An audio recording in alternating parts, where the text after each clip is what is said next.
Assalamualaikum warahmatullahi wabarakatuh. Alhamdulillah. Wassalatu wassalamu ala rasulillah wa ala alihi wa sahbihi wa man walah wa ba'd. Saudara-saudariku dan pemirsa Khair TV dimanapun anda berada, Alhamdulillah kita telah menunaikan salat isya berjamaah. Semoga salat kita diterima oleh Allah Subhanahu wa ta'ala. Ya, kadang-kadang dalam hidup senantiasa ada kejadian yang membuat kita bisa mengambil hikmah lebih dalam. Malam hari ini suara boleh terputus, tapi kita mesti ingat satu saat nanti memang suara kita akan diputuskan sama sekali dari lisan kita saat datang di hadapan Allah di yaumil hisab. Al-yawma nakhtimu ala afwahihim wa tukallimuna aydihim wa tashhadu arjuluhum bima kanu. Pada hari itu nanti semua lisan itu akan dikunci. Tidak bisa bicara. Yang bicara itu tangan kita, kaki yang bersaksi, bahkan di azzalah itu semua benda yang kita pijak, yang kita gunakan, itu yang bersaksi di hadapan Allah di yaumil akhir kelak. Idza zulzilatil ardu zilzalaha wa akhrajatil ardu athqalaha wa qala al insanu. Nah, ayat keempatnya yauma idzin tuhadditsu akhbaraha, ya. Maka pada saat itu semua tempat yang kita pijak akan mengabarkan kepada Allah apa yang kita kerjakan di tempat-tempat itu.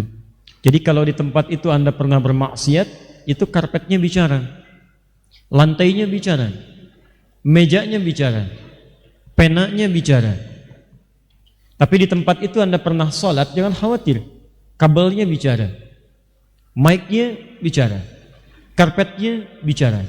Semua tempat yang kita pijak, termasuk sandal yang Anda pijak, kendaraan yang Anda kenakan di malam hari ini, suatu saat akan bersaksi. Karena itu saya seringkali tidak pernah bosan mengatakan, setiap ada titipan baru dari Allah, apapun itu, sekecil apapun, coba gunakan peluang untuk beribadah kepada Allah, apapun bentuknya. Kalau sudah dipakai ibadah, yang lainnya akan ringan insya Allah.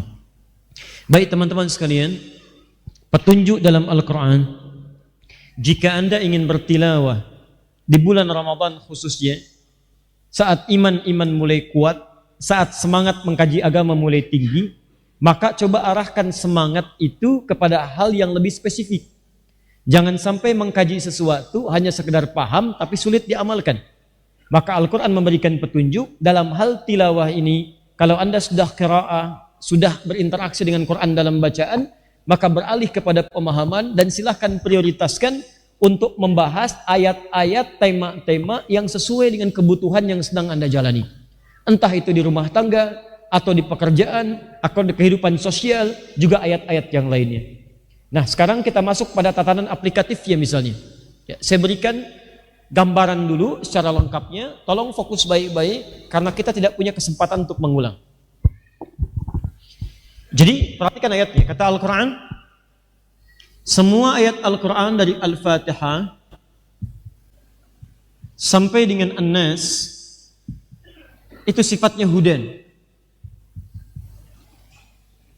Dari mulai surah yang pertama Al-Fatihah sampai surah 114 surah 30 juz 6236 ayat.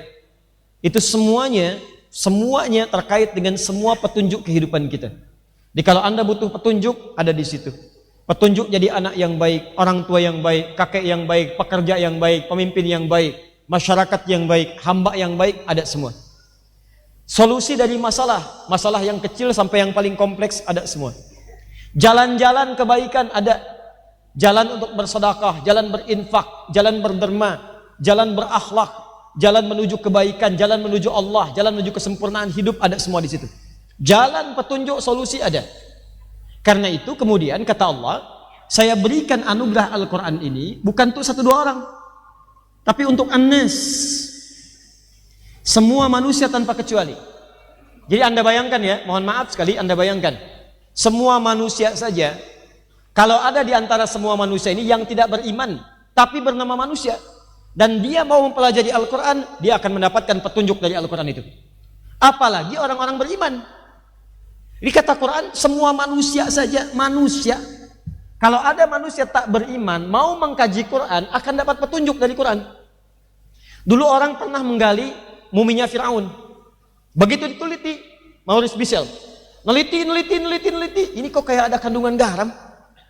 Dia belasan tahun neliti, belasan tahun neliti itu. Kata kawannya yang muslim, kamu belasan tahun cuma buat nemukan garam aja di situ. Nih di Al-Quran sudah ada 15 abad sebelum kau gali. Dikasih mushaf Quran. Setelah itu apa komentarnya? Saya membuang waktu selama belasan tahun dengan sia-sia.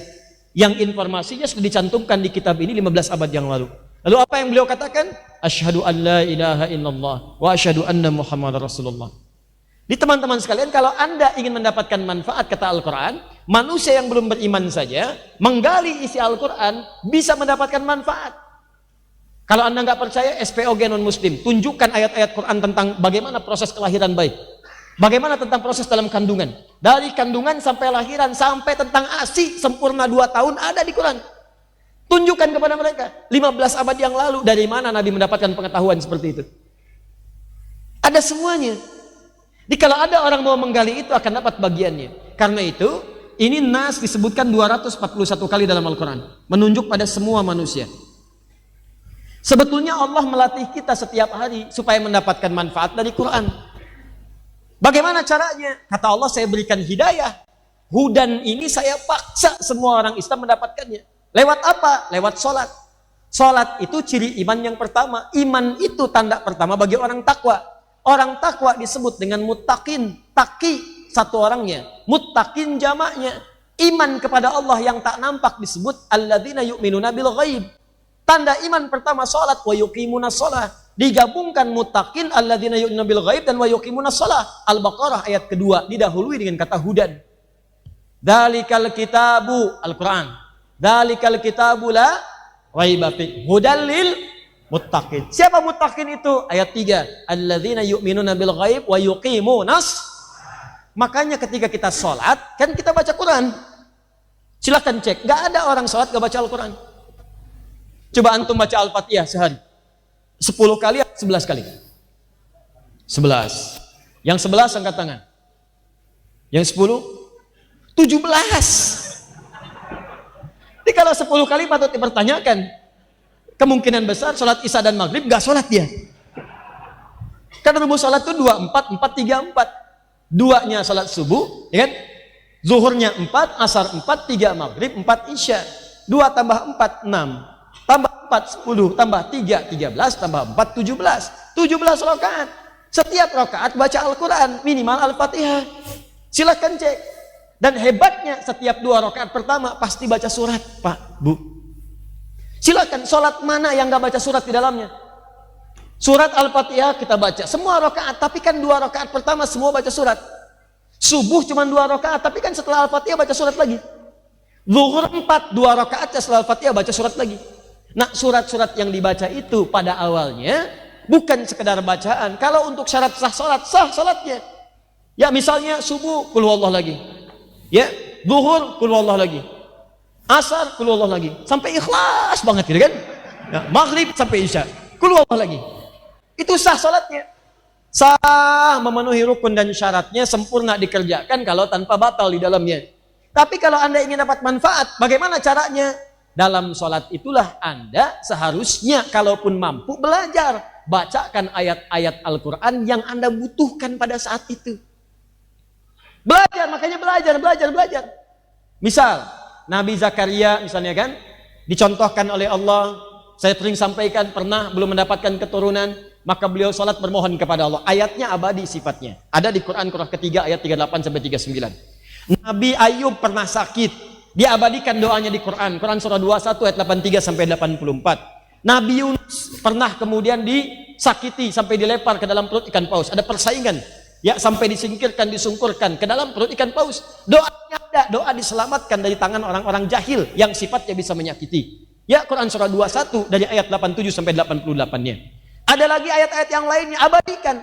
Nah, kalau Anda perhatikan sholatnya orang-orang terdahulu, meneliti contoh dari Nabi, mengikuti contoh dari Nabi, bacakan ayat-ayat yang sesuai dengan kebutuhan. Jadi begitu Anda sholat duhur misalnya, pekerjaan sedang sulit, belum terselesaikan, cari ayat-ayat kemudahan. Bacakan Al-Insyirah, Alam nashrah laka sadrak, ya, wada'na anka wizrak. Bacakan sampai dapat kemudahan. Inna ma'al usri yusra. Ada orang-orang menjahili, bangun sholat malam, bacakan ayat-ayat tahajud. Al-Isra ayat 78 misalnya, dari ayat 79 sampai dengan 80-nya. Ya, wa minal laili fatahajjad bihi nafilatan laka asa yab'atsaka rabbuka maqaman mahmuda. Begitu sujud minta, ya Allah berikan jalan keluar yang baik. Ya Allah berikan solusi yang terbaik. Ya Allah lindungi hamba darimu saja dari tangan orang-orang jahil. Minta, sujud minta dikabulkan. Jadi seperti itu caranya. Rumah tangga ada masalah, baca An-Nisa ayat 34 sampai 35. Minta solusi, minta solusi, minta solusi. Sujud minta, selesai masalah. Walaupun solusi belum turun, minimal hati kita tenang. Nah ini kan yang dibaca dari subuh sampai isya. An-Nas lagi, Nas lagi. Nal jinnati wan nas, nal jinnati wan nas. Ya malam mimpinya ketemu jin terus, wajar lah gitu ya.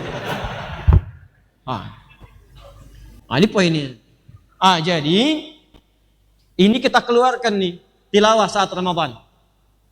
Tidak usah banyak-banyak, jangan semua topik harus dipahami. Kan Anda tidak dituntut untuk menyelesaikan semua persoalan hidup.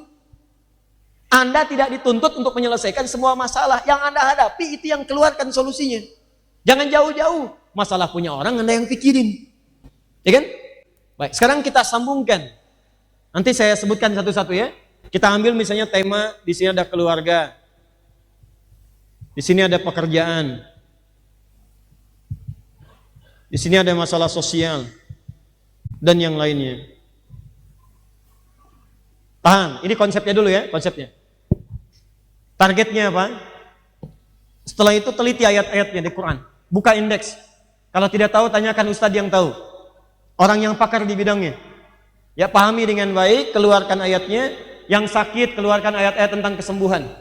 Khusus Ramadan, minta kepada Allah. Minta. Malamnya bangun, sujud, minta solusi, minta obatnya dari Allah Subhanahu wa Ta'ala. Keluarkan ini, keluarkan ayatnya. Setelah itu, jarang orang tahu. Yang ini tadi mushaf, bes terjemah, ada tafsirnya. Kalau bisa antum carikan supaya tidak salah memahami sendiri, ada syarahnya atau yang menjelaskan. Antum bisa cari di YouTube atau di Google misalnya, atau tanyakan pada ustadz-ustadz, sekiranya antum bisa menanyakan maksud yang antum sulit untuk pahami. Jelas? Setelah itu, cari til penjelasannya di hadis. Ini rahasianya. Hadis. Yang ini petunjuk umumnya, yang ini detil penjelasannya. Saya langsung referensikan kitab hadisnya. Cari kitab hadis namanya Al-Jami', boleh ditulis? Al-Jami', agak panjang ini ya, agak panjang. Al-Jami' As-Sahih Al-Musnad, Al-Jami' As-Sahih Al-Musnad Al-Mukhtasar, Al-Mukhtasar min umuri Rasulillah sallallahu alaihi wasallam. Al-Jami' As-Sahih, cek lagi, Al-Musnad Al-Mukhtasar min umuri Rasulillah sallallahu alaihi wasallam. Sudah?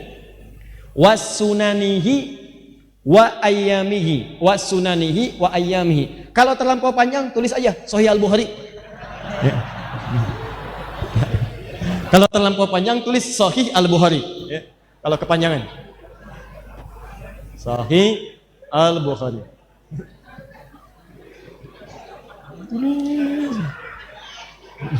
Oh. Baik. Ya, ini Sahih Al-Bukhari itu nama pendeknya. Nama panjangnya Al-Jami' As-Sahih Al-Musnad Al-Mukhtasar min umuri Rasulillah sallallahu alaihi wasallam wa sunanihi wa ayyamihi. Kitab yang komprehensif, mencakup banyak persoalan judul-judul, bersumber dari Nabi, isinya sahih, penjelasannya singkat, berisi keterangan Nabi dan kegiatan-kegiatan hariannya. Nanti di Al-Bukhari ini, teman-teman, ada 97 bab. Ya, 97 disebutnya oleh beliau kitab. 97 tema. Caranya begini, Anda bisa keluarkan dari sini dulu kalau mau. Kalau bingung saya mau bahas apa nih, beli dulu Al-Bukhari. Ya. Di sini keluarkan babnya. Misal, ada bab iman nomor 1. Iman. Ada bab ilmu nomor 2. Anda sering bertanya, Ustadz, iman saya seperti lift, kadang naik, kadang turun, kadang naik, kadang turun. Kadang naik kecepatannya rendah, turun kecepatannya tinggi, ya kan? Naik turun, naik turun, naik turun. Bagaimana caranya supaya saya katrol? Naik, nggak turun-turun. Maka di sini ada bab tentang iman. Di sini nanti ayat Qur'annya langsung dikeluarkan oleh Imam Al-Bukhari. Ada ayat Qur'annya plus hadisnya, berisi 57 hadis. 57 hadis. Jadi nanti ayat-ayat yang Anda baca, setiap baca ayat ada hadisnya, setiap baca ayat ada hadisnya. Kata Nabi, kalau Anda ingin meningkatkan iman, maka tingkatkan, kerjakan amal soleh.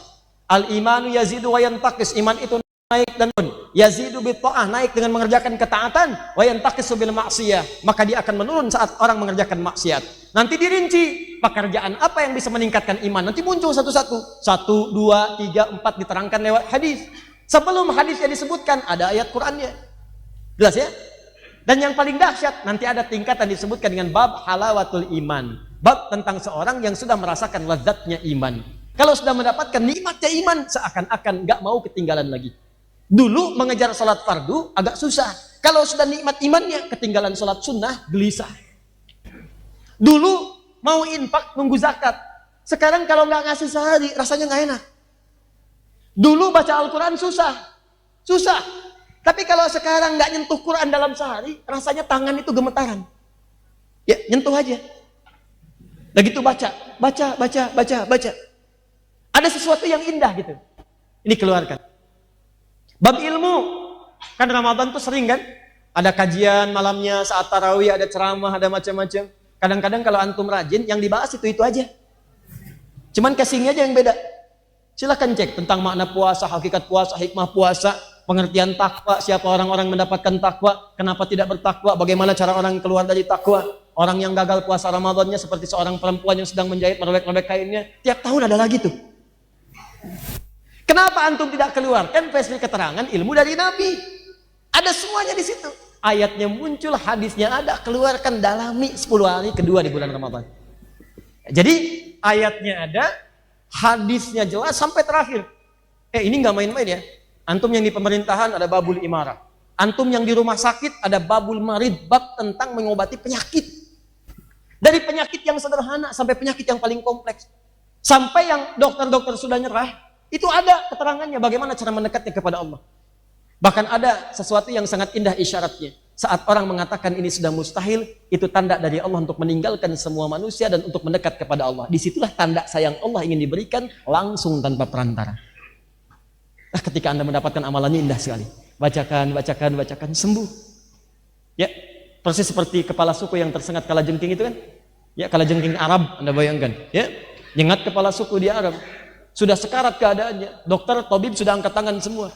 Lu bertemu dengan kalangan sahabat, dikatakan insya Allah, dibacakan Al-Fatihah, sekali baca sembuh, sekali baca tanpa diulang, tanpa menggunakan apapun sembuh. Ya, bagaimana caranya bisa begitu? Karena sekarang banyak yang baca Al-Fatihah penyakit gak sembuh. Ya, itu masalahnya. Ya, turunkan 1, 2, 3, 4. Jadi Anda cari kitab Sahih Al-Bukhari, cari yang terjemahan gak apa-apa. Ustadz, saya belum ada dananya untuk cari itu. Dari sekarang usaha, John. Masih sepekan. Masih ada sepekan ke Ramadan. Kalau memang tak mampu, antum download saja. Tidak usah semua babnya sesuai kebutuhan. Sekarang banyak. Di internet kan kalau Anda bisa melihat yang taat-taat, kenapa cari yang maksiat-maksiat? Kalau Anda bisa cari pahala, kenapa mencari dosa? Kalau Anda bisa berselancar di internet, mencari amal soleh, kenapa cari amal salah?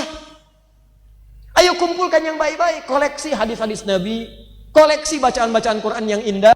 Jadi saat Anda di jalan yang didengarkan murotal. Tapi kan saya naik Grab Ustadz, gak apa-apa, yang nyupirkan dia. Yang buka Quran kan kita. Dengarkan murotalnya, bacakan dan dengarkan keindahannya, tenang ke hati kita. Jelas ya? Nah, sekarang saya coba bantu untuk membacakan beberapa ayat yang mungkin bisa jadi rujukan saat Anda ingin tilawah. Kalau ini boleh ditulis karena nggak ada singkatan. Nah, saya bacakan agak sedikit cepat, kalau tak mampu nanti silahkan diulang kembali rekaman yang kita kaji pada malam hari ini. Bismillah. Saya mulai dengan topik rumah tangga dulu misalnya. Jika ada di antara Anda sudah menikah, kemudian istrinya dalam keadaan sedang mengandung misalnya, maka khusus Ramadan kali ini Anda bisa mengkaji topik-topik tertentu yang ayatnya diisyaratkan dalam Al-Quran. Satu, misal, Anda bisa ambil dulu Quran surah ke-22 ayat yang kelima.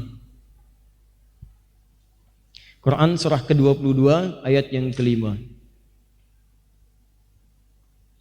Demikian Quran surah ke-23 ayat 11 sampai 13.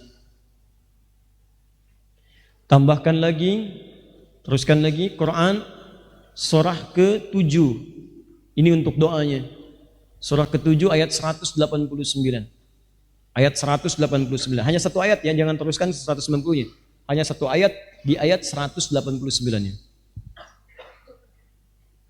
Kemudian untuk memberi isyarat kelancaran dalam proses persalinannya ada di Quran surah 19 Maryam. Quran surah 19 Maryam. Sudah? Dari ayat 23 sampai 25-nya. Di situ saya tunjukkan bagaimana Maryam ketika merasakan rasa sakit sampai datang, sampai langsung dihibur oleh Allah, sampai ditunjukkan makanan-makanan yang memudahkan persalinan, minuman yang memudahkan persalinan, sampai doa-doa yang memudahkan dalam persalinan. Ya. Lanjut kemudian, jika ada yang berumah tangga, kemudian juga di Ramadan khusus ingin memohon keturunan. Misal sudah berumah tangga, Allah belum berikan tanda-tanda keturunan karena sebab-sebab tertentu. Maka apa di antara amalannya? Satu, Quran surah 19 Maryam. Nanti tilawah maksud saya, coba kaji ayat-ayat itu. Quran surah 19, sudah? Dari ayat yang kedua sampai ayat 15. 15 itu sampai ada nanti terlahir Yahya. Quran surah ke-19 ayat kedua sampai ayat 15. Sudah? Kemudian amalkan itu nanti lewat sholat malam dengan membacakan Quran surah ketiga Ali Imran, surah 3 Ali Imran ayat 38 sampai 39. Ayat 38 sampai 39. Nanti silahkan kaji ayat tilawahnya. Kemudian isi siang harinya di Ramadan dengan mengamalkan petunjuk Quran surah ke-21 ayat 89 sampai 90. Ya wa kanu yusari'una fil khairat, mereka banyak berbuat kebaikan-kebaikan, sering berbagi. Jadi malamnya rajin salat, siangnya bersedekah. Ya. Sudah? Nah, tadi sudah tanda-tanda mengandung sudah ada, kemudian kelahiran. Saat lahir tolong dikaji lagi Quran surah kedua ayat 233 tilawah. Jadi kalau ada yang lahiran sekarang kan masuk mau Ramadan kan? Nah, itu nanti tugas pertamanya kaji Quran surah kedua ayat 233. Itu nanti yang akan sangat menentukan tentang kekuatan bayinya, daya imunnya, dan pembagian tugas antara ayah dan ibu yang baru dikaruniai seorang anak. Kemudian lanjutkan. Bagi Anda yang ingin memberikan bekal kepada anak-anaknya dalam usia dini, Quran surah ke-31 ayat 13 sampai 19. Quran surah 31 ayat 13 sampai 19. Kalau ingin Anda teruskan sampai ke pencarian ilmu, nih yang sedang belajar, anak-anak mahasiswa, teman-teman, ya, yang belajar, Anda coba dalami tilawah ini. Kalau Anda bisa dalami ini, insya Allah ada keterangan langsung isyarat dalam Quran, Anda akan dipercepat pengetahuannya oleh Allah, cepat paham, cepat ingat, dan dimudahkan belajar Anda. Ya, ayatnya di sini setidaknya ada 3 sampai 4 ayat. Satu, Quran surah 9 ayat 122. Quran surah 9 ayat 122. Yang kedua, Quran surah 58 ayat 11. Quran surah 58 ayat 11. Yang ketiga, Quran surah kedua. Ingat di akhir ayat 282. Di akhir ayatnya, jangan baca dari awal, akhir ayatnya. Akhir ayat 282. Yang terakhir, Quran surah 96 ayat 1 sampai 5. Quran surah 96 ayat 1 sampai 5. Bacalah oleh antum sekalian 4 bagian ayat ini yang berbeda surah, silahkan gabungkan tilawahi itu. Ya, insya Allah akan ada perubahan. Setelah itu, kalau dalam kehidupan sosial banyak ayatnya. Saya ambil contoh salah satu Quran surah ke-49 ayat 11 sampai 13. Quran surah 49 ayat 11 sampai 13. Masuk lagi bab rumah tangga.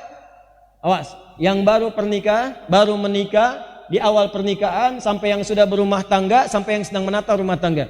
Kita mulai dengan Quran surah ayat 21. Tolong tilawah ya. Lanjut ke Quran surah keempat ayat 34 sampai 35. Quran surah keempat ayat 34 sampai 35. Lanjut ke Quran surah saya turunkan berdasar fungsinya ya. Surah kedua ayat 168 itu laki-laki. Tambahkan Quran surah kedua ayat 172. Tambahkan Quran surah ke-7 ayat 96. Tambahkan Quran surah ke-51 ayat ke-22.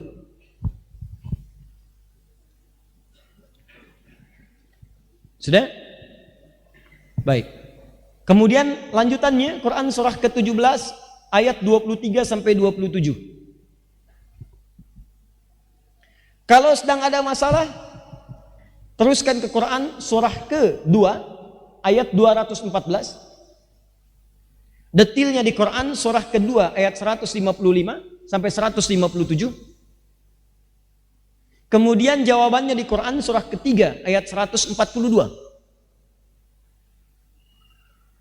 Lalu solusi utamanya di Quran surah ke-65 di akhir ayat kedua, di awal ayat ketiga. Sudah? Baik. Kalau ada yang ingin kemudian ini meningkatkan amalan untuk mengejar surga, ya. Jadi antum Ramadan khusus nih. Misalnya saya pengen berlatih jadi penghuni surga Firdaus selama Ramadan saja. Keluarkan amalan surga Firdaus. Tilawahi oleh Anda. Begitu 10 hari terakhir Anda maksimalkan amalannya. Kan 10 hari kedua tilawah. Begitu selesai, nanti selesai tilawah 10 hari terakhir saat i'tikaf praktekkan penghuni surga Firdaus seperti apa. Ya. Nah, sekarang saya keluarkan tingkat surga yang pertama, misalnya surga bersama Nabi sallallahu alaihi wasallam. Ayatnya ada di Quran surah keempat ayat 69, ayat 69, amalannya di Quran surah ketiga ayat 31, keutamaannya di Quran surah 33 ayat ke-21, kemudian cirinya ada di Quran surah ke-48 ayat 29. Kalau mau ditambahkan surganya yang Firdaus, maka tambahkan Quran surah ke-23 ayat 1 sampai 9. 1 sampai 9. Nanti hari Sabtu saya akan ada kajian khusus menerangkan tentang penghuni surga-surga Firdaus, ya. Kemudian teruskan. Penghuni yang kedua yaitu tinggalnya di taman surga. Tamannya. Tempat termasuk tempat paling indah. Anda di komplek kan kalau dekat taman indah kan? Enak dia. Baik. Quran surah ke-51. Quran surah 51 ayat 15 sampai 23. Tilawahi, amalkan. Kalau Anda pengen punya komplek di surga, rumahnya yang seluas langit dan bumi, silahkan. Mau maraton sampai ujung tuh, nggak nyampe-nyampe. Mau koprol sampai duluan gitu kan? Nah, itu ada di Quran surah ketiga, cuman 2 ayat. Ayat 133 sampai 134. Kalau Anda pengen surga, yang saat ke surga semua nikmat baru dibayangkan udah ada, langsung muncul. Jadi sudah terbayang, baru terbayang ada gitu. Misal Anda tadi misalnya ke Insan Mat kan, pengen pesan mie ayam tuh, kehabisan misalnya, ikut taklim nih, kebayangnya mie ayam aja, ngelihat ustadz mie ayam tuh kan. Baik, tiba-tiba wafat dia, wafat dan qadarullah masuk surga. Begitu masuk surga yang ini, Allahu Akbar. Kullama ruziqu minha min thamarati rizqa qalu hadzal ladzi ruziqna min qablu wa utubihi mutasyabiha. Begitu masuk dia ingat lagi, mie ayam ya Allah. Cling, ada. Persis wa utubihi mutasyabiha, rasanya, nikmatnya dan sebagainya. Itu amalannya di Quran surah kedua Al-Baqarah ayat ke-25. Quran surah kedua ayat 25. Kalau ingin dijaga jasadnya di alam kubur, mendapatkan penjagaan luar biasa, maka pelajari Quran surah ke-67. Pelajari. Kalau ingin diberikan kekuatan, kesabaran sampai karirnya meningkat, dari meniti dari awal tuh, dari awal sabar, ada tantangan, kalau jualan sampai sukses, kalau karir kedudukan sampai tinggi, sampai diberikan yang terbaik, pelajari Quran surah ke-12. 1 sampai terakhir. Surah ke-12 Yusuf. Ya, ayat 1 sampai ayat terakhir. Terakhir, kalau Ramadan Anda ingin muhasabah, ingat-ingat wafat, ingat-ingat alam kubur, ingat-ingat mungkin wafatkan oleh Allah dalam keadaan Ramadan, boleh jadi. Maka pelajari satu Quran surah ke-89 ayat 27 sampai ayat 30. Yang kedua Quran surah ke-8 ayat ke-50. Yang ketiga Quran surah ke-3 Ali Imran ayat 169 sampai 172. Dan Quran surah ke-40 ayat ke-45 sampai 46. Di situ saya sandingkan dua hal. Satu yang enak, yang kedua yang gak enak. Misal, yang enak sakaratul mautnya, yang nariknya lembut. Bahkan Allah manggilnya gini, maaf ya, ya ayat Tuhan nafsul mutmainnah, hei jiwa yang tenang. Pulangnya tenang, saking tenangnya, plak, meninggal aja. Pulang. Ada yang kedua, sambil dipukulin malaikat. Akhriju anfusakum, susah banget keluarnya, pukulin, depan belakang, dipukulin. Quran surah ke-8 ayat 50. Makanya nanti maksud saya, saat Anda menggali ayat tentang sakaratul maut, coba bacakan pengen yang mana, yang tenang atau yang gelisah. Nanti silahkan, kan pembuktiannya nanti. Bilang sekarang tenang, begitu meninggal gelisah. Kaji dulu ayatnya supaya Anda paham. Alam kubur, kaji supaya siap-siap. Ini malam pertama alam dunia punya persiapan. Malam pertama alam kubur apa persiapannya antum? Dari sekarang ketahui dulu. Nah, jelas sampai sini? Setelah antum jelas ayat-ayatnya tadi, coba sesuaikan dengan bab di Al-Bukhari, turunkan oleh antum semua. Kira-kira apa yang antum akan kaji? Saya sudah berikan apa yang saya mampu sampaikan. Nanti setelah itu tugas antum mengeluarkan dari sekarang, pilih-pilih, bikin bab sendiri. Kalau belum tahu ayatnya tanyakan, tuliskan. Nanti pekan depan kan kita tanya jawab semuanya, tidak ada materi. Antum sampaikan, tuliskan. Ini sudah ada bekal beberapa disampaikan.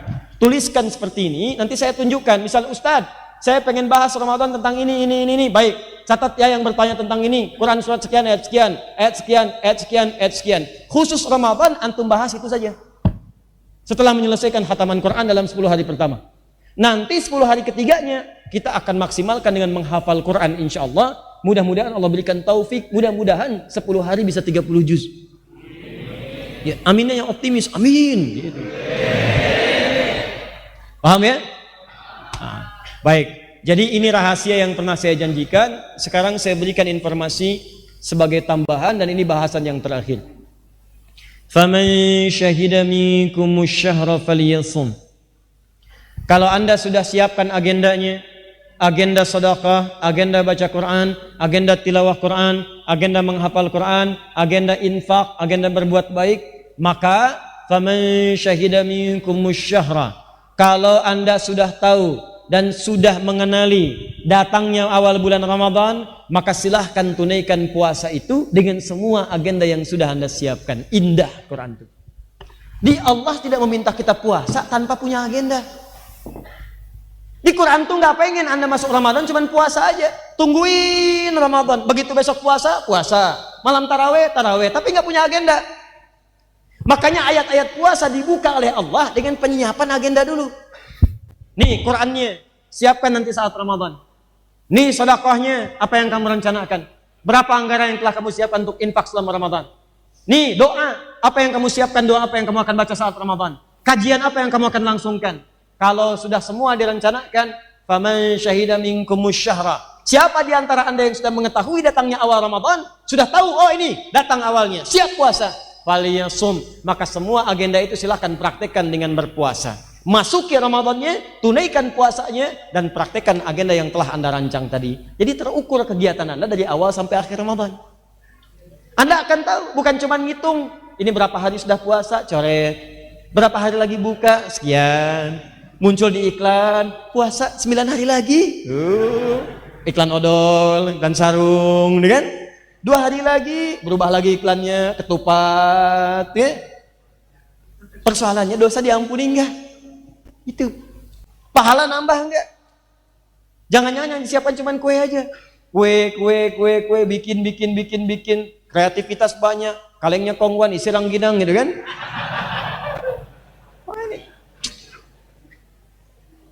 Allahu Akbar. Yuk, lihat sini. Ini tambahan ya. Fokus baik-baik. Awas, ini menjadi materi nanti yang terakhir kita sampaikan. Yang terkait Idul Fitri nanti saya sampaikan saat itikaf. Perhatikan baik-baik. faman syahida minkumus syahra falyasum.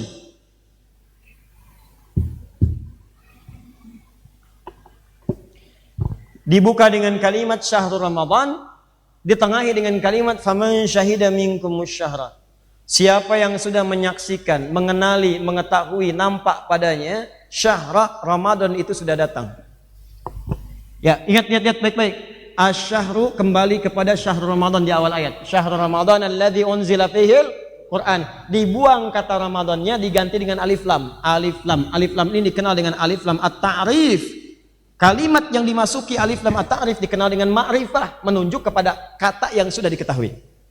Faman syahida minkumus syahra, maka siapa di antara kalian yang sudah menyaksikan, mengetahui, mengenali datangnya bulan Ramadan yang dimaksudkan. Falyasum, fa pakai fa, harfu tartib. Awas hati-hati. Harfu tartib juga termasuk harfu atfin bila hudud. Tartib artinya berurutan. Maka silahkan tunaikan puasa itu bersegera dengan berurutan sesuai hukum-hukumnya. Tertib tunaikan. Awas, waktu sahur, sahur.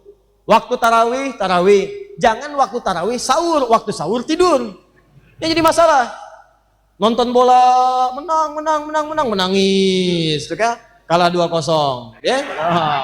Nah, tungguin Liverpool apa? Manchester City. Itu apa? Itu apa? Saya mau Juventus, udah juara, ya. Gak ada faedahnya. Ramadan selesai, Ramadan bulan akhirat. Bola tidak akan mengantarkan Anda ke surga. Lebih baik main bola di surga daripada nonton bola di dunia.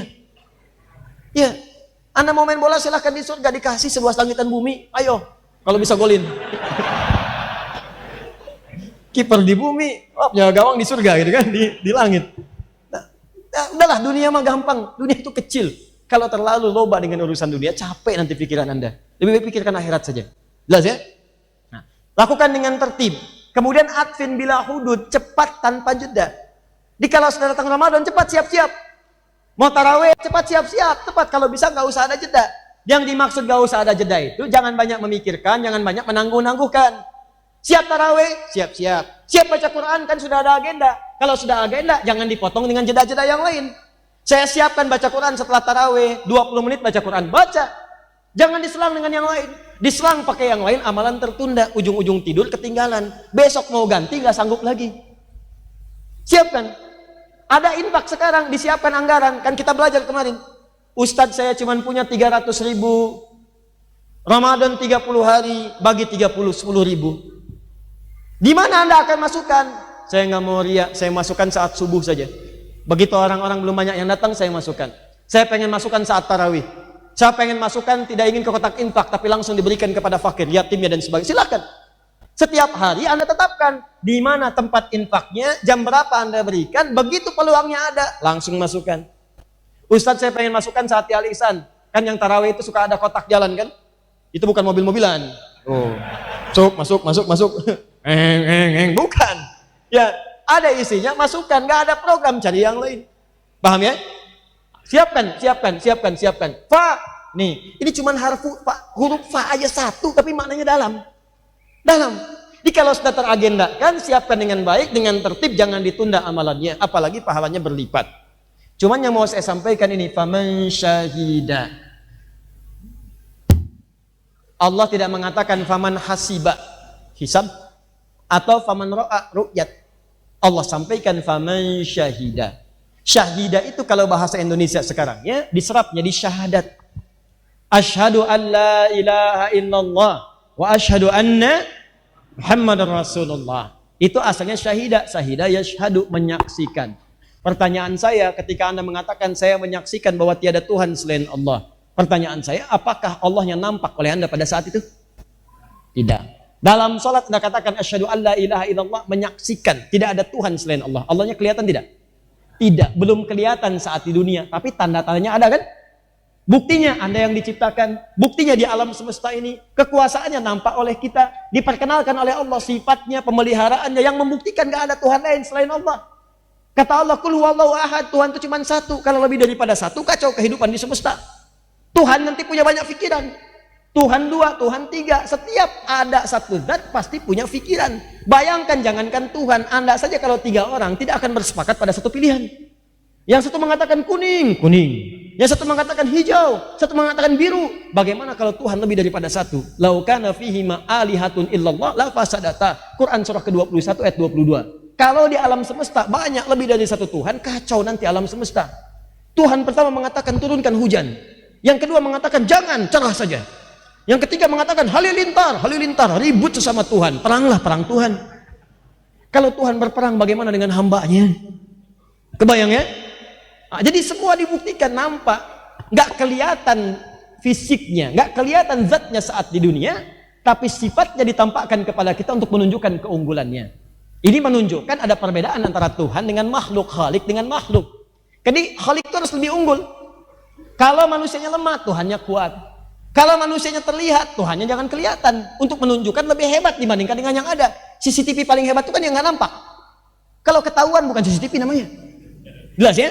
Di semakin tak nampak tapi bisa melihat kita, semakin hebat namanya. Nanti di akhirat begitu dibuka ditampakkanlah semuanya. Kalau amal kita cukup, maka turunlah Quran surah 75 ayat 22 sampai 23, paling kiri sebelah atas. Wujuhu yauma idzin nadhirah. Ada orang yang di akhirat wajahnya berbinar, bersinar gembira. Bukan karena masuk surganya. Ila rabbiha nadhirah. Karena bisa melihat Allah tanpa hijab langsung. Ada nanti yang bisa melihat dan mudah-mudahan kita termasuk di dalamnya insyaallah ya. Sekarang kita imani, kita yakini laisa kamitsli syai', jangan dibayangkan apa-apa. Kita beriman walaupun tak melihat langsung tapi tanda-tandanya nampak, itu yang disebut dengan syahidah namanya. Jelas? Tak kelihatan tapi bukti-bukti yang lain menunjukkan itu nampak. Jadi makna yang pertama syahidah. Yang kedua, makna syahidah yang kedua langsung menyaksikan.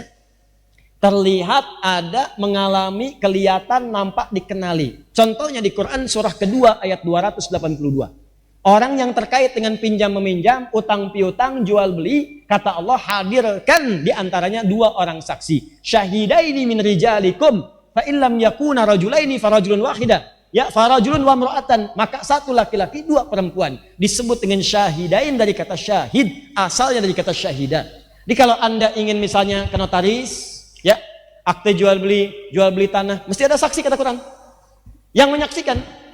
Bukankah saksi itu kemudian didefinisikan melihat, ya, atau mengetahui, atau mengenali, atau mendengar, atau merasakan? Maka baru disebut saksi ketika dia bisa melihat, menyaksikan, atau mengetahui. Walaupun tidak melihat, menyaksikan, dia mengetahui atau merasakan apa yang dimaksudkan. Maka dua-duanya berkumpul, bisa langsung melihat apa yang terlihat kalau mampu dilihat, atau yang kedua tak mampu melihat tapi mengetahui dari tanda-tanda sekitaran bahwa dia telah wujud. Paham? 2 peristiwa ini yang nampak langsung dan tak nampak tapi buktinya nampak, itu dalam bahasa Arab disebut dengan syahadah. Kata kerjanya disebut dengan syahidah. Maka ayat ini memberikan gambaran kepada kita. Lihat sini. Nih kalau mau menerjemahkan, faman syahida minkumus syahra, maka jika ada di antara Anda, lihat sini, yang mengetahui datangnya bulan Ramadan itu. Lewat mana datangnya? Ada yang melihat langsung. Tut, nampak tandanya. Lihat, kelihatan, hilalnya nampak. Mana hilalnya? Mana hilalnya? Kok nggak kelihatan? Itu tuh yang lagi tidur, security tidur namanya hilal gitu kan. Bukan yang itu, tapi yang di atas sana. Begitu melihat sesuatu tampak kemudian diamati awal hilal Ramadan, nanti saya terangkan apa itu hilal. Begitu sudah kelihatan, maka penglihatan secara langsung itu nampak disebut dengan ru'yat namanya. Maka muncul istilah ru'yatul hilal. Ru'yat.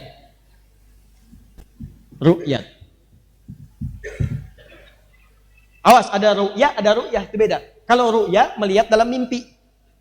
Ru'yah melihat dalam mimpi. Ru'yat kelihatan langsung bendanya. Jelas ya? Dari ra'a, yar'a, ra'yan, wa ru'yatan, wa ru'yaan. Kedua, waduh, gak kelihatan, gak nampak. Tapi buktinya wujud. Ada buktinya. Dari perhitungan, dari fenomena alam, dari pergantian, dari gerakan-gerakan bumi, perhitungannya sudah lain, fenomena alamnya sudah berubah dan seterusnya. Maka ini dirubah kalimat jadi ru'yat menjadi qaddara yuqaddiru takdiran atau hasiba yahsabu hisaban. Dikenal dengan nama takdiri ya, atau hisab ya, hisab. Lita'lamu adadas sinina wal hisab. Maka dari sini ada dua pendekatan yang dikenalkan oleh para ulama untuk mengetahui awal tibanya Ramadan. Yang pertama melihat langsung disebut dengan ru'yat, yang kedua melalui perhitungan penetapannya disebut dengan hisab. Dua-duanya tak terpisahkan. Untuk menghisab butuh data ru'yat, untuk meru'yat butuh data hisab. Dari mana taunya untuk meru'yat butuh data hisab dan untuk menghisab butuh data ru'yat?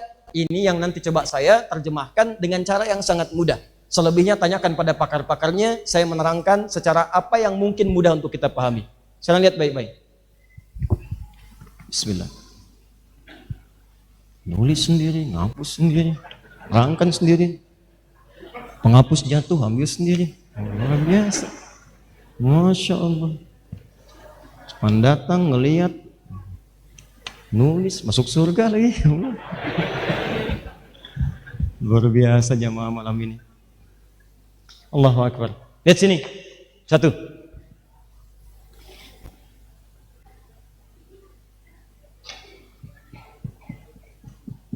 Ya apa?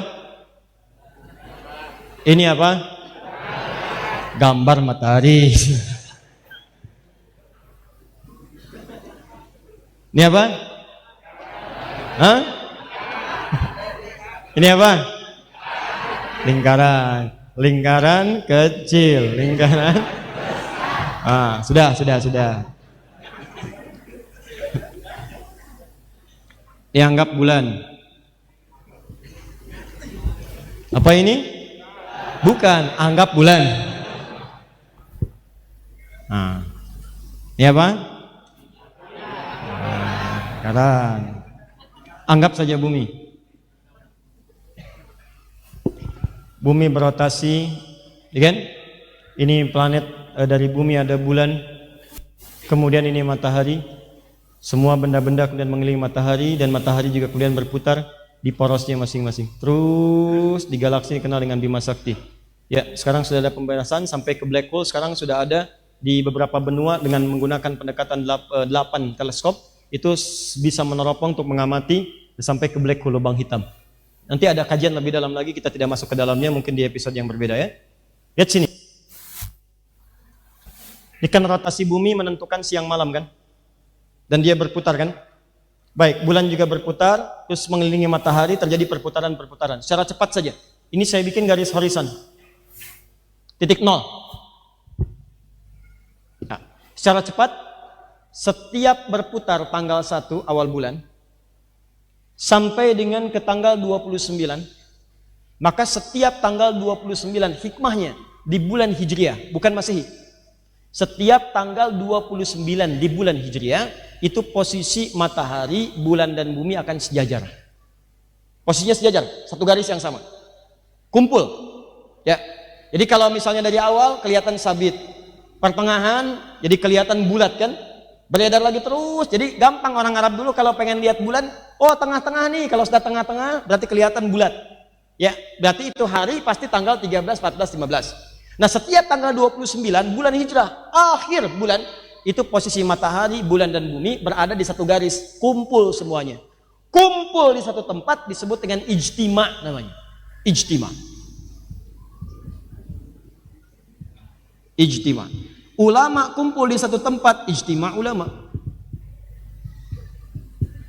Matahari, bulan, bumi kumpul di satu tempat, satu garis yang sama, disebut dengan ijtima. Bahasa ilmiahnya disebut dengan konjungsi namanya. Konjungsi, bukan konjungsi bahasa Indonesia, disambung ya. Konjungsi. Ini terjadi setiap tanggal berapa? 29. Bulannya bukan Masehi tapi Hijriah. Ingat, bukan Masehi tapi apa? Hijriah. Setiap tanggal 29 maka akan terjadi posisi seperti ini. Fokus baik-baik ya, fokus baik-baik. Kalau sudah terjadi ijtima, setiap tanggal 29 di akhir setiap bulan Hijriah, ini menandakan bulan itu akan berakhir masanya. Harinya akan berakhir, bulannya akan berakhir. Besoknya akan masuk kepada hari yang baru di bulan yang baru. Jadi kalau sudah masuk ke fase tanggal 29 Hijrah, ada ijtima matahari, bulan dan bumi, ini menunjukkan posisi itu sudah di akhir hari di bulan yang dimaksudkan. Misal, sekarang kita ada di bulan apa? Sya'ban. Sya'ban bulan ke-7 atau ke-6? 8. Sya'ban. Nah, antum masuk misalnya tanggal 29 Sya'ban. Sekarang 29 Sya'ban insya Allah akan bertepatan dengan tanggal 5 Mei. 5 Mei 2019. Fokus. 5 Mei 2019, 29 Sya'ban, maka posisi matahari, bulan dan bintang nanti akan berada di satu garis sejajar. Ya, ini posisi disebut ijtima, konjungsi, tanggal 29 Hijrah berada di satu garis yang sama. Dari horizon itu nampak, ini titik 0 derajat. Nah, saat ijtima ini, kalau ijtimanya terjadi, peristiwa ini, sebelum maghrib, kan nanti matahari bergeser kan, ke barat. Ya, mau tenggelam kan? Matahari tenggelam saat akan ke maghrib kan? Tenggelam. Bukankah nanti saat matahari tenggelam, bulannya naik? Ya kan? Nah nanti tenggelamnya mengikuti matahari kan belakangan? Matahari tenggelam duluan, baru bulan kan? Baik. Jadi saat ini tenggelam, ke bawah. Ini garis pantai misalnya, horizonnya kita lihat, matahari mulai tenggelam. Makanya banyak orang melihat ke pantai. Ya, turun, tenggelam matahari sampai ke sini.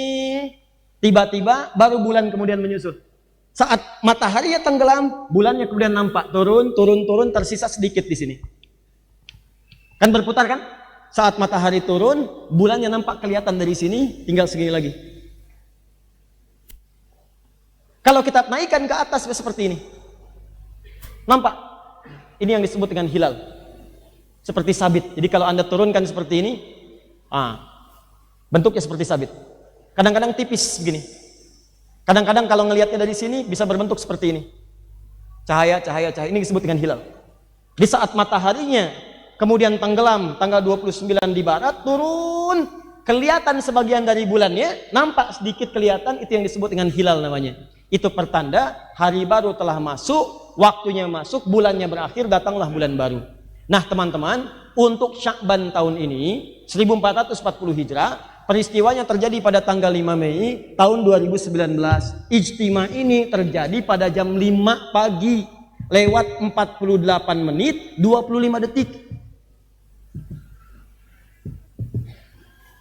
Jam 5 lewat 48 lewat 25. Terjadilah ijtima ini. Nah selama jam 5 sampai dengan jam 6 kan matahari bergeser ke barat. Ya kan? Setiap sekian derajat naik, turun sampai dengan ke barat. Begitu turun bulannya nampak. Saat matahari turun ini, itu ketinggian bulannya sudah di atas 2 derajat. Ketinggiannya sudah 5 derajat, 48 menit 20 detik. Plus 5, 48, 20 detik. Kalau sudah di atas 0 derajat, apalagi di atas 2 derajat, nah pemerintah sudah menetapkan, mohon maaf, dataran pemerintah itu 2 derajat.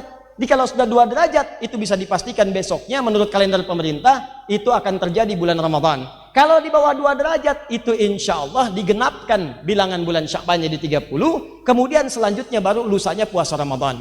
Tahun ini Alhamdulillah, posisi hilalnya 5 derajat di atas ufuk. Karena 5 derajat, yang ru'yat pasti kelihatan insya Allah. Yang hisab mah nggak mikirin, asal udah di atas 0, besoknya Ramadan. Karena yang hisab prinsipnya di atas 0, yang penting di atas 0, mau 1 derajat, mau 2 derajat, mau 3 derajat, yang penting di atas 1, sudah pindah waktu. Apa prinsipnya? Prinsipnya pindah. Contoh, ini Anda bisa paham kenapa banyak orang berselisih. Ini jam 12.00. Paham? Ini jam 6.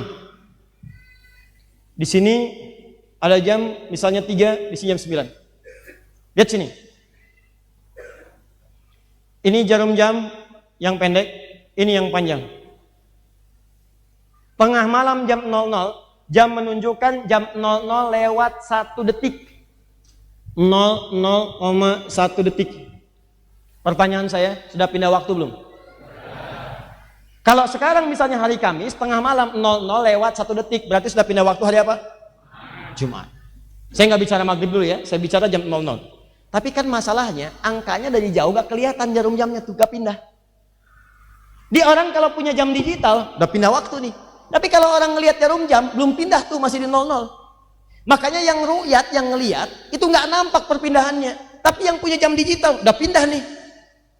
Ini yang menyebabkan orang hisab mengatakan sudah pindah waktu, walaupun hilalnya nggak kelihatan, tapi waktunya udah pindah. Paham?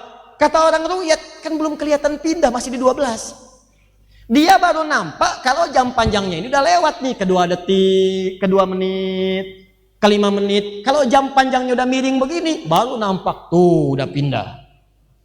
Paham? Nah, ini yang menyebabkan seringkali sudah kumpul ulama-ulama, satu terakhir di Turki, ada konferensi ulama. Ditetapkan di sana batas kelihatan tuh 5 derajat. 5 derajat baru nampak. Oleh pemerintah kita diambil pertengahan untuk menengahi antara aliran hisab dengan ru'yat, ambillah 2. Jadi kalau Anda kemudian ada di atas 2 bisa nampak, ini ukuran dari pemerintah kita. Alhamdulillah sekarang ini posisi bulan hilalnya itu hilalnya di 5 derajat. Jadi yang ru'yat tidak ada masalah, yang hisab pun tidak ada masalah. Insya Allah teman-teman, kita akan bersamaan menunaikan Ramadannya.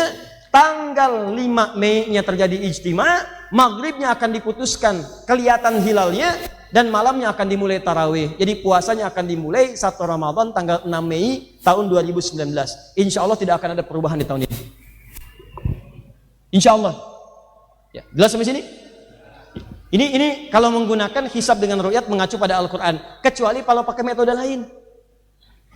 Ramadan akan ditetapkan besok. Kenapa? Berdasarkan mimpi Abah tadi malam masih tahu. Jelas ya? Nah, Ustadz, kalau hisab bertemu dengan ru'yat, mana yang didahulukan? Teman-teman, dua-duanya tidak terpisahkan. Hisab dengan ru'yat itu satu kesatuan. Tidak mungkin orang meru'yat kalau nggak tahu data hisab. Dan tidak mungkin orang menghisab kalau tidak pernah mengeluarkan data ru'yat. Jadi jangan saling mencela. Kalau ada yang pakai hisab seperti di Eropa untuk memudahkan, silahkan.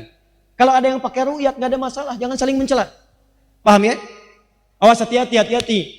Karena nanti ada aliran yang ru'yat saja, ada yang hisab saja. Ini aliran juga menurut saya perlu dipertemukan dengan baik.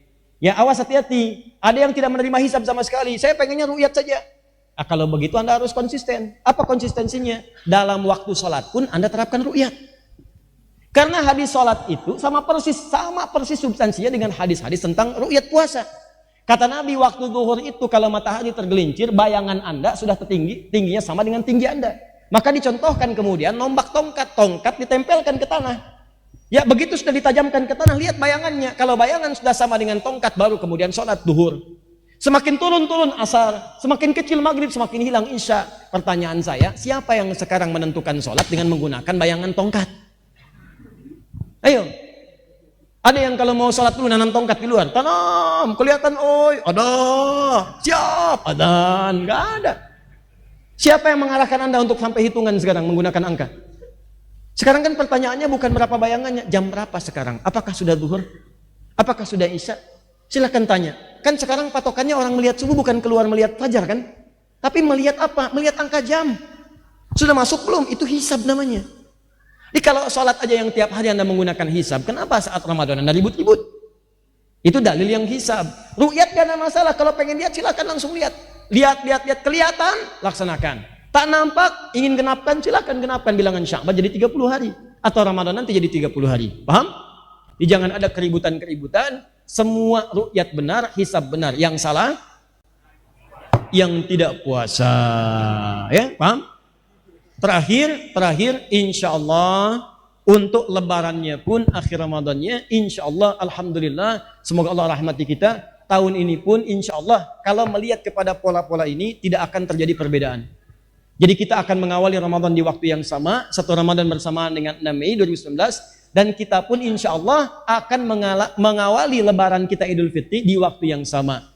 Tahun ini Lebarannya Idul Fitrinya tidak akan berbeda, seluruh wilayah Indonesia dari Sabang sampai Merauke. Ya, akan dilangsungkan tanggal 1 Syawal. Ya, 1440 Hijrah bersamaan dengan tanggal 5 Juni.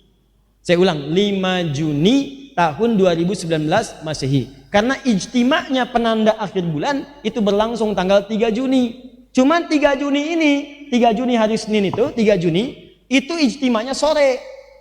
Sore, jam 5 sore, jam 17. Sehingga karena jaraknya ke maghrib semakin dekat, ya semakin dekat, ketinggian derajatnya masih di bawah ufuk. Masih di bawah minus 0 derajat. Ya, minus 0 derajat. Minus kalau saya tidak keliru itu minus 16,6. Ya, minus 0 derajat, 16 menit, 6 detik. Masih di bawah ufuk. Karena masih di bawah ufuk, yang hisab tidak akan menetapkan, yang ru'yat pun gak akan kelihatan. Kalau kelihatan ajaib. Ajaib itu. Gak nampak. Maka karena tidak nampak dan terhitungnya masih di bawah ufuk, akan digenapkan Ramadan menjadi 30 hari. Baru lusanya ditetapkan kemudian menjadi awal bulan Syawal 1440 Hijrah. Jadi insya Allah Idul Fitrinya kita tanggal berapa? 1 Syawal 1440 Hijriah bertepatan dengan 5 Juni tahun 2019 Masehi. Jelas sampai sini? Baik. Jadi saya kira itu yang bisa saya sampaikan untuk materi kita di malam hari ini. Untuk bulan depan, insya Allah kita akan masuk teman-teman sekalian. Ya, bulan depan, karena kajian kita nanti bulan depan. Ya, kajian terakhir menjelang Ramadan. Itu insya Allah semuanya berisi dialog, tanya jawab pertanyaan-pertanyaan yang mungkin kita bisa maksimalkan. Tolong siapkan selama sepekan apa yang nanti akan Anda tanyakan. Yang sudah ada akan direct-up. Cuman saya tadi saat di Kelapa Gading, saya berjanji malam ini membacakan satu pertanyaan yang disampaikan tadi di Kelapa Gading yang belum sempat saya jawab. Ya, saya mohon izin satu saja. Ini masih ada di kantong saya. Ini untuk menepati janji. Ya, sambil ini saja yang beda lah. Bismillah. Assalamualaikum Ustaz. Assalamualaikum. Ustaz, akhir-akhir ini ayah saya mulai mengikuti Islam liberal. Berikan saya solusi Ustaz agar bisa mengingatkan ayah saya bahwa beliau salah. Terima kasih. Assalamualaikum warahmatullahi wabarakatuh. Baik, pertama saya koreksi, tidak ada Islam liberal. Tidak ada Islam liberal. Yang ada muslimnya yang liberal. Islamnya tetap tidak berubah.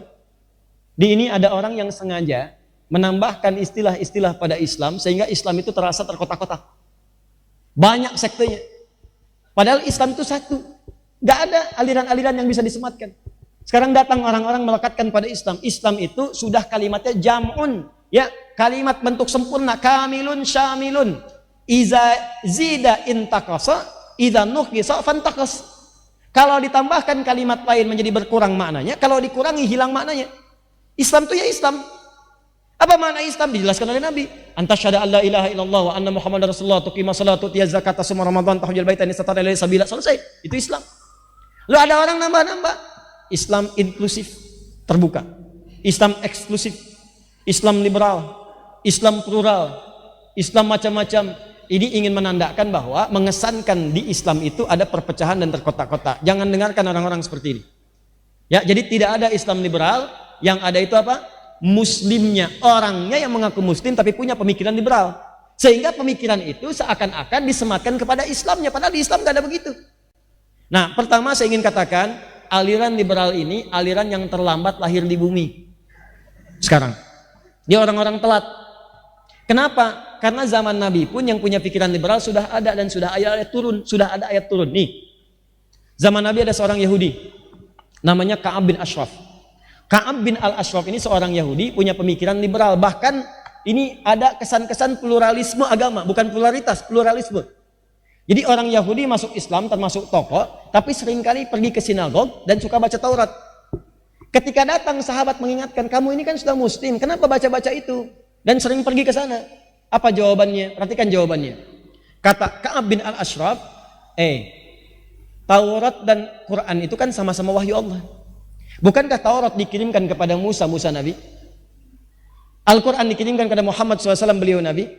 Dua-duanya kan wahyu Allah, kenapa saya dilarang? Jadi kalau saya baca ini, baca itu, sama-sama wahyu. Ini pemikirannya sudah pemikiran plural. Datang, kadang ke sinagog, balik, baca ini, baca itu. Dan menyamakan semua agama sama. Sama aja Taurat dengan Quran. Sama aja risalah Musa dengan Muhammad. Ya, padahal dalam hakikat Al-Quran ada keterangan, ada sesuatu yang dirubah di dalamnya. Maka dilaporkanlah kepada Nabi perilaku Ka'ab bin al-Ashraf ini. Begitu dilaporkan kepada Nabi, turunlah kemudian Quran surah kedua Al-Baqarah ayat 208. Paling kiri pertengahan. Ya ayyuhalladzina amanu dukhulu fis silmi kaffah. Hei orang-orang beriman, kalau sudah menyatakan masuk Islam, sudah beriman, maka masuklah kepada Islam dengan kafah. Jangan campur adukan ajaran Islam dengan yang lain-lain. Jangan bawa pemikiran kamu untuk menyimpulkan satu ajaran dalam Islam. Maka keluar kalimat Nabi yang sangat populer. Laukana Musa hayyan. Kalaulah Musa masih hidup sekarang, dia akan meninggalkan ajaran yang dulu dan masuk kepada mengikuti ajaran saya. Karena ajaran Islam penyempurna. Datang dengan risalah yang terakhir, menyempurnakan yang sebelumnya, maka yang sebelumnya diikutkan kepada yang sudah ada. Saya tanya pada Anda, kalau Anda punya rangkuman-rangkuman isi buku, kemudian dibawakan edisi yang paling lengkap. Paling lengkap, apakah Anda yang baca yang tipis atau Anda baca yang lengkap? Yang tipis ini ada yang lengkap atau tidak? Ada. Makanya orang sering mencari edisi yang paling sempurna. Revisi, edisi paling sempurna. Quran gak ada revisi lagi. Semua ajaran di masa lalu sampai ke Nabi Adam, itu ada dalam Al-Quran. Karena itu kalau ada nabi-nabi, kata Nabi Muhammad SAW masih hidup, termasuk Musa, tentu dia akan ikut kepada saya dan mengikuti syariat saya. Maka merah padam muka Nabi untuk menunjukkan kekesalan beliau dan meminta kepada Ka'ab bin Ashraf untuk taubat dengan turunnya ayat tadi. Jadi tokoh utama di zaman Nabi yang hadir kemudian membawa aliran liberal dan pluralisme itu ada seorang Yahudi bernama Ka'ab bin Ashraf. Turun ayat, dihentikan ajarannya, dikembalikan kepada Quran. Diminta semua orang taubat, kembalilah kemudian kepada ajaran yang benar. Setelah semuanya benar, muncul lagi orang sekarang. Jadi pertanyaan. Ini hati-hati pada aliran-aliran semacam ini, ya. Jika ada yang mengatakan bertentangan dengan hukum Al-Quran atau hadis, hati-hati. Jangan banyak energi untuk mengikuti. Kata Quran sederhana, Quran surah keempat ayat 140, paling kiri sebelah bawah. Wa qad nazzala 'alaikum fil kitab, telah tetap ketentuan dalam Al-Quran Al-Kitab, an idza sami'tum ayatillahi yukfaru biha. Kalau Anda mendengar ayat-ayat Allah itu sering diingkari. Ada yang mengolok-olok wa yustahza'u biha, atau ngolok-ngolok nih. Ngolok-ngolok yang berjilbab, ngolok-ngolok ayat Quran, ngolok-ngolok ayat hadis, ngolok-ngolok orang yang berubah, ya keluar kata-kata, meme-meme yang tidak bagus, kalimat-kalimat yang mengesankan pelecehan. Kata Quran, jangan buang-buang energi dengan balas mencela, gak ada kerjaan. Mencela yang sudah kotor, buang-buang energi. Mencela yang sudah tercela, gak ada kerjaan. Dah. Fala taqudu ma'hum, acuhkan aja. Acuhkan. Kalau bikin status, gak usah dibalas, cuekin aja, ntar mati sendiri. Sudah. Kalau dia ada tayangan TV, nggak usah ditonton, ratingnya turun, habis. Nggak usah di follow, sudah. Jangan bikin panggung untuk orang itu sehingga merasa kegeeran. Saya banyak ditanya nih, ada di soal. Ustadz mengucapkan kepada seseorang bahwa akan membimbing dia ke surga dan sebagainya. Ya, bagaimana keterangan Ustadz seperti itu? Ada yang mengatakan ini orang sudah merasa jadi ahli surga. Ada yang mengatakan ini orang sombong, orang takabur, orang ini. Sampai belakangan ada yang nulis kemudian di Instagramnya begini. Kami ikhlas, silahkan bawa ke surga dan seterusnya. Saya katakan orang ketika melihat apa yang saya sampaikan akan terbagi pada 3 bagian. Bagian pertama, setelah peristiwa itu saya sampaikan apa yang saya lakukan kepada orang-orang yang ikhlas, soleh, baik. Ulama-ulama yang sangat sekali tawadhu. Saya sampaikan, saya baru menyampaikan begini. Apa responnya? Langsung kepada saya dikatakan, Masya Allah, tarhib wa tarhib. Tarhib, ajakkan berita pada kebaikan. Targhib, ancaman jika menyalahi apa yang telah Allah tetapkan. Dan itu biasa. Imam Atha bin Rabah menasihati ulama, pemimpin, mengatakan dengan kalimat-kalimat substansinya sama. Kalau Anda berkhianat, Anda akan berhadapan dengan Allah sendirian. Hati-hati, tidak ada yang menjaga Anda. Itu kalimat saya lengkap sekali, tidak ada yang menjaga Anda dan sebagainya, dan seterusnya. Indah. Tapi kalau Anda mengajarkan kebaikan-kebaikan, maka Anda akan mendapatkan pahala dari Allah yang meringankan hisab Anda di hadapan Allah Subhanahu wa taala. Berpeluang cepat Anda ke surga. Dan tentu diakhiri dengan kalimat insya Allah. Maka golongan pertama menerima, itu targhib buat tarhib. Yang kedua, ada yang nggak paham, Ustadz kok menyampaikannya, Ustadz seakan-akan mengatakan saya akan bimbing Anda ke surga. Apakah Ustadz merasa jadi ahli surga? Saya katakan, Mas, itu saya mengucapkan di akhir kalimat insya Allah. Cuman saya kan nggak doyan pencitraan. Jadi begitu saya itu tampil kalimat, saya nggak pernah pakai clip on, nggak pernah pakai mic. Itu orang yang ngambil dari jauh pakai kamera. Karena saya nggak pakai clip on, maka tidak semua kalimat saya itu terdengar. Di ujung saya tutup dengan kalimat insya Allah, jika Allah berkehendak. Kalau Allah nggak berkehendak saya masuk surga, ya saya terima itu ketetapan Allah Subhanahu wa taala. Sudah. Makanya setiap kalimat kita katakan, jangan katakan pasti, tapi katakan insya Allah. Maka ketika saya berikan penjelasan, menerima. Oh begitu Ustaz, mohon maaf kami tidak tahu. Golongan ketiga, nggak saya jelaskan pun atau saya jelaskan pun tetap begitu. Memang pengennya begitu, bikin rame aja. Dan jadi peluru gitu, ya. Nah orang-orang begini nggak usah dikasih panggung, biarin aja. Ya capek-capek kalau Anda respon, biarkan saja. Dan jangan, kita sekarang tugas kita menjaga keutuhan bangsa. Jaga ketenangan bangsa kita. Ya, pencoblosan sudah selesai, tunggu hasilnya. Sudah selesai, berdoa kepada Allah dengan baik, berbuat yang baik untuk bangsa. Jangan ribut-ribut, jangan saling celak. Sudah selesai urusannya, kecebong sudah selesai, kampret sudah hilang, udah habis. Gak ada. Apa yang mau Anda dapatkan? Anda mau cari dosa lagi? Apa yang mau Anda dapatkan? Sudah selesai. Sekarang tugas saatnya kita mendekat kepada Allah berdoa kebaikan untuk bangsa, minta sama Allah supaya bangsa kita diberikan pemimpin yang baik, pemimpin yang adil, ya, pemimpin yang bisa memberikan perhatian kepada rakyat. Lalu kita tunjukkan kita damai, kita tenang, jaga keutuhan, kemudian beraktivitas dengan normal, saling menghormati. Kalau perlu untuk doakan tuh orang-orang yang saling berbeda pendapat. Antum dengan teman beda pilihan, sekarang selesai. Akhi, minta maaf ya kalau ada yang salah. Yuk kita berdoa untuk yang baik-baik. Ajak begitu, sekarang kampanyekan yang baik-baik. Urusan yang lain-lain serahkan pada Allah, ikhtiar yang baik. Ya, yang baik berbuat jujur, jangan curang, jangan macam-macam, sudah selesai. Urusan kita berikhtiar, berdoa, jaga kemudian ketenangan-ketenangan. Paham insyaallah? Ya, kalau ada orang-orang yang iseng memprovokasi, jangan terpancing, biarkan saja. Saya terakhir di jalan tadi saya menerima ada orang yang merubah kata-kata, ya, dari merek sepatu jadi Adi Somad dan macam-macam. Ya, saya nggak peduli. Ya, biarin aja, nggak apa-apa, jangan dibalas dengan celaan lagi. Sudah, jangan usah dibalas. Tidak usah dibalas, kita doakan dengan yang baik. Tapi saya mau ingatkan, ketika lisan Anda sudah tajam pada seorang ulama, maka itulah awal kehancuran karir Anda dalam kehidupan dunia. Ingat baik-baik kalimat itu. Ketika lisan Anda sudah mulai tajam pada ulama dengan cara yang tidak tepat, apakah penghinaan, pelecehan, maka itu tanda awal kejatuhan karir Anda dalam urusan dunia dan ancaman Allah untuk urusan akhirat. Pilihannya cuma dua. Ada orang yang dengan itu bisa tobat, ada orang yang istidraj, dia terhempas dalam keburukan-keburukannya dan menambah dosa-dosanya di situ. Maka jangan biarkan saudara kita terjerembab dalam dosa, kita berdoa kepada Allah supaya diberikan hidayah. Jangan berbuat hal yang sama. Balas keburukan dengan kebaikan. Ya, maka dengan kebaikan itu mendatangkan pahala dari Allah Subhanahu wa taala. Paham? Baik. Jadi itu pesan saya, ini harus saya sampaikan supaya kita terjaga dalam kebaikan-kebaikan. Ya, jangan bersitegang, tinggalkan keburukan-keburukan, siap berbakti untuk bangsa, siap insyaallah. Ya, berbuat maslahat, siap.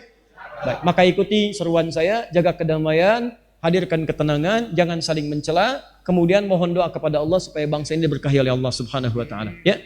Kemudian bagaimana Ustadz tentang yang liberal tadi? Pertama, berdoa kepada Allah di keheningan malam dalam sujud, tahajud, minta kepada Allah supaya ayah diberikan petunjuk. Ya, minta. Kemudian yang kedua, hadirkan ceramah-ceramah yang membahas tentang Islam liberal, bahayanya dan seterusnya. Buku-bukunya, saya sarankan beli buku-buku misalnya yang ditulis oleh teman-teman di INSIS. Ya, ada Ustadz misalnya Fahmi Zarkasi yang di Miumi, ada Ustadz Adian Husaini, ya ada Ustadz Ugi Sugiharto. Itu bagus tulisannya dan itu mencerahkan, objektif, tidak mencela orang tapi memberikan penjelasan objektif tentang pemikiran. Beli buku Mishkat karangan Ustadz Hamid, ya, Fahmi Zarkasi. Beliau anak keturunan dari Gontor, pemikir yang sangat hebat. Saat menuliskan buku Mishkat, langsung buku itu ada di perpustakaan Washington di Amerika. Saking dahsyatnya, saking bagusnya isi bukunya. Silahkan Anda baca, cari media Islamia yang ditulis oleh teman-teman pemikir supaya ada pembanding. Jadi ketika ayah Anda tadi terjerumus dalam pemikiran yang tadi, berikan buku tadi, berikan bacaan tadi, berikan ceramah-ceramahnya di YouTube supaya ada perbandingan antara pemikiran tadi dengan pemikiran-pemikiran yang lebih baik lagi. Jelas di sini? Baik, terakhir, insya Allah besok hari Jumat. Maka mulai siapkan sunnah-sunnah Jumat. Surat Al-Kahf jangan lupa, potong kuku, berdoa kepada Allah, hidupkan sunnah-sunnahnya. Kemudian yang kedua, untuk hari Sabtu, ini mungkin kajian terbatas karena ini kajian untuk menyiapkan penghuni Taman Firdausi. Tapi nanti akan di-live-kan di Akhir TV tentang kajian bagaimana menjadi penghuni Taman Firdaus yang terbaik. Ya, waktunya siang dari jam 12 sampai kurang lebih jam 3 menjelang asar. Nanti akan ada kajian tersambung lewat Akhir TV saja. Kemudian hari Ahad, insya Allah kami akan terbang ke Jepang. Tentunya pesawatnya yang terbang, saya ikut ke dalam pesawat. Dan akan tersambung dari Jepang hari Senin dan Selasa. Senin kami di Tokyo dan Selasa di Osaka. Insya Allah teman-teman sekalian, mudah-mudahan saudara-saudara di sana diberikan kesehatan. Nanti ada ketersambungan dari sana untuk juga melakukan rekaman. Dan rekaman itu nanti akan ditampilkan di bulan Ramadan. Insya Allah nanti kami akan memberikan materi Ramadan yang lebih lengkap saat di bulan Ramadan tanggal 1 sampai akhir Ramadan melalui channel Trans TV insya Allah. Ya, waktunya sekitar 30 menit, jadi agak panjang untuk bisa menerangkan. Baik, kemudian untuk yang itikaf, barangkali masjid ini akan menerima secara terbatas, tapi tolong pastikan yang belum punya Mushaf At-Taisir, juga buku yang telah kami siapkan, ini insya Allah sedang cetak 10.000 nih, sedang kita tunggu. Dan nanti kita cetak 10.000 lagi, pokoknya kalau ada rezeki kita cetak. Ini 20.000 kita siapkan, nanti insya Allah kita bagikan lagi, tapi prakteknya dimulai di Ramadan. Nanti insya Allah Ramadan itu saya akan fokus memberikan bimbingan Quran saja. Nanti disampaikan lewat video Akhir TV. Anda yang bisa bergabung silahkan bergabung. Yang nggak bisa datang masuk lewat saluran TV-nya. Perhatikan bagaimana bimbingannya. Karena nanti kita akan berikan bimbingan spesial dalam 30 hari menghafal Quran 30 juz. Jadi Anda bisa praktekkan setiap harinya bagaimana caranya. Anda bisa pelajari langsung dari rumah Anda tanpa harus berada di masjid. Untuk yang itikaf nanti, insya Allah nanti akan ada kelompok-kelompok yang akan dibimbing. Dan mohon maaf barangkali kapasitasnya akan agak terbatas. Mungkin nanti akan dibuka pendaftaran. Kalaupun tidak ada di sini, silahkan tersambung lewat saluran Akhir TV-nya. Mudah-mudahan di situ nanti ada bimbingan yang bisa diikuti. Jelas insya Allah? Baik, kalau sudah jelas, kita akhiri. Semoga Allah muliakan kita semua dan memberikan fadilah-fadilah kepada kita pada pertemuan kita di malam hari ini. Allahumma rabbana atina fid dunya hasanah, fil akhirati hasanah wa qina adzabannar. Allahumma barik lana fi hadha syahr Sya'ban ya rabbal alamin. Barik lana fi umurina wa barik lana fi a'malina wa balighna Ramadan bis-sihah wal afiyah. Allahumma ahillahu alaina bil yumni wal iman was salamati wal islam khilala khairin wa rushdin rabbi wa rabbuka Allah. Allahumma ya Allah taqabbal minna innaka antas samiul alim wa tub alaina innaka antat tawwabur rahim. Allahumma 'allimna ma yanfa'una. Allahumma fahimna ya Allah mimma ta'allamna. La tada' lana fi maqamina hadha dhanban illa ghafartah wa la hamman illa farajtah wa la daynan illa qadaytah wa la maridan illa shafaitah wa la hajatan min hawaijid dunya wal akhirati fiha laka ridan wa fiha lana as-salah illa qadaytaha ya arhamar rahimin. Rabbana atina fid dunya hasanah wa fil akhirati hasanah wa qina adzaban nar. بفضلك سبحان ربك رب العزة عما يصفون وسلام على المرسلين وآخر دعوانا أن الحمد لله رب العالمين. سبحانك اللهم وبحمدك أشهد أن لا إله إلا أنت أستغفرك وأتوب إليك. السلام عليكم ورحمة الله وبركاته.